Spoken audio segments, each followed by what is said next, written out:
Sobat semuanya, ini adalah tanaman peperomia. Cuman ada juga yang mengatakan ini peperomianya ini bukan watermelon, tetapi peperomia rainbow.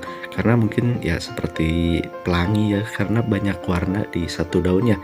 Ini juga bagus karena tidak terlalu susah untuk dirawat, hampir sama aja seperti peperomia pada biasanya.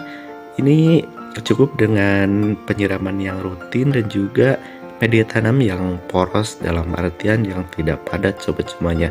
Ini cocoknya sih ditempatkan di tempat yang 50%-nya itu sinar matahari tercukupi, dan selebihnya sih di tempat yang agak teduh, karena kalau misalkan terlalu kepanasan juga ini berakibat daunnya akan gosong dan warnanya kecoklatan, jadi kelihatan kurang bagus sih kalau misalkan full sinar matahari.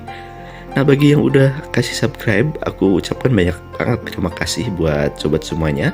Dan juga bagi yang menemukan Ala Kampung Channel, selamat datang. Semoga suka di Ala Kampung Channel dan juga suka dengan tayangan-tayangan yang udah disuguhkan di Ala Kampung Channel sobat semuanya. Nah, ini udah lumayan ya, udah mulai rimbun dan juga ada yang masih ditancapkan daunnya seperti ini, karena memang ini kalau penyebarannya untuk si peperomia si rainbow ini, untuk penyebarannya untuk perbanyaknya cukup dengan potek batang ataupun ya stek daun kayak gitu udah bisa banget. Hampir sama sih seperti peperomia watermelon juga atau peperomia yang lainnya, sama aja. Jadi kalau misalkan sobat pemula yang mau merawat seperti ini cukup mudah sekali. Yang jelas jangan ditempatkan di tempat yang terlalu teduh dan juga media tanam yang terlalu lembab, karena ini termasuk hampir sih kalau aku perhatikan ini hampir sama seperti kaktus ya, seperti kaktus hampir suka juga sih, sangat bertahan juga di kekeringan. Cuman kasihan karena daunnya bakalan kusut, bakalan kisut kalau misalkan hampir disamakan dengan media tanam yang ada di kaktus. Jadi ini harus harus agak diperhatikan dari segi pengairannya. Jangan sampai disamakan banget dengan pohon kaktus, karena tidak terlalu bagus juga sih kalau benar-benar disamain dengan keadaan yang yang ada di karakter kaktus. Nanti terlalu kisut daunnya dan juga terlalu dehidrasi, kayaknya kasihan banget ya.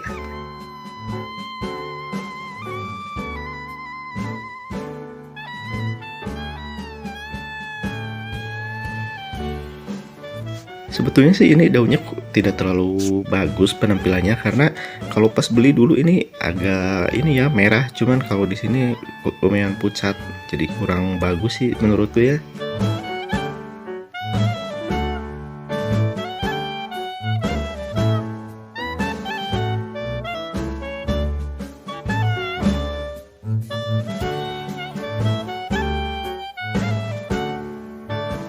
Di antara peperomia ini ada juga, nah kelihatan kan ada yang udah bermutasi jadi warna hijau dan pinggirannya agak gimana ya, kayak hitam gitu.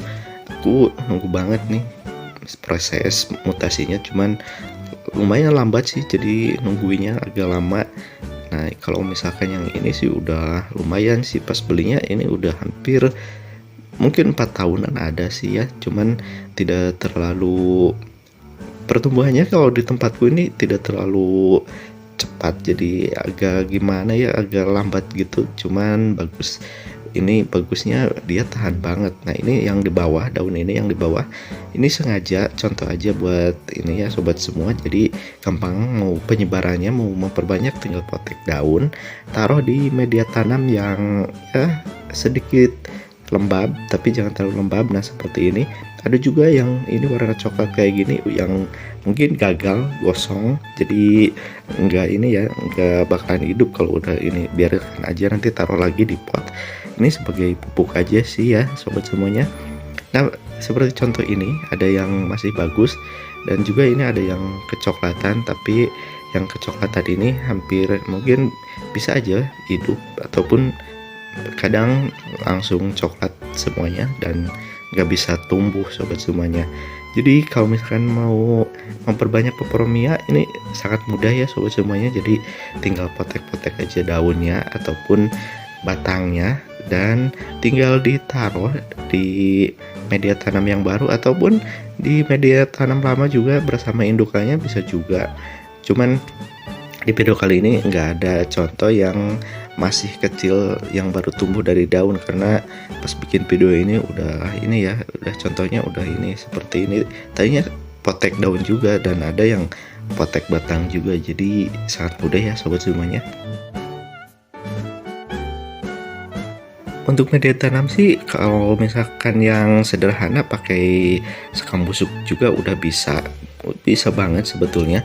Ditambah lagi kalau misalkan mau pakai kotoran hewan yang penting udah fermentasi, jadi bisa juga dan tambah bagus itu. Kalau misalkan yang mau pupuk kimia seperti biasa, kalau misalkan mau pupuk kimia apapun bisa, yang jelas disesuaikan dengan dosisnya. Kalau aku sih tetap aja pakai ini ya, pakai NPK biru karena sangat mudah banget dan bisa dicari dimanapun sih. Kalau NPK biru ya, yang sobat semua yang ada di daerah ini nggak bakalan kebingungan, karena kalau NPK kan hampir di seluruh pelosok pun ada ya sobat semuanya.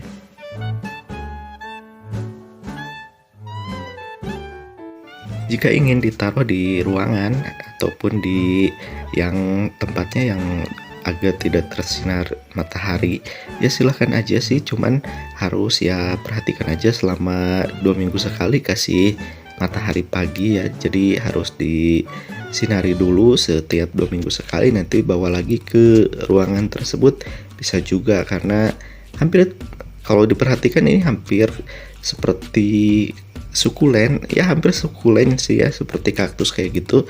Cuman ya ingat, kalau masalah airnya jangan terlalu kering seperti sukulen atau kaktus, jadi agak dibedakan sedikit ya, karena takutnya ini karena daunnya kan lumayan besar-besar, jadi takutnya kisut dan kasihan tanamannya gitu kan sobat semuanya.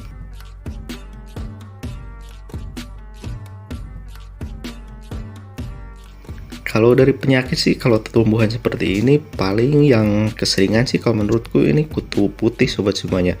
Dan gampang sih cara ngilanginnya, kalau masih sedikit sih tinggal disikat-sikat aja di bawah daun, karena kan keseringannya sih di bawah daun hinggapnya.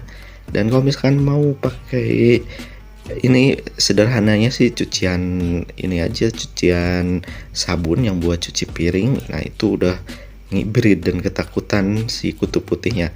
Cuman kalau misalkan yang sering ditempatkan di tempat yang tidak lembab sih, kutu putihnya agak jarang. Dan ini di tempatku juga udah nggak ada lagi kutu putihnya, karena kalau ditempatkan di tempat yang agak panas, kalau kutu putih sih nggak suka sepertinya. Dan moga aja sih di video kali ini ada hal positif yang bisa diambil dan tentunya bermanfaat sobat semuanya, oke?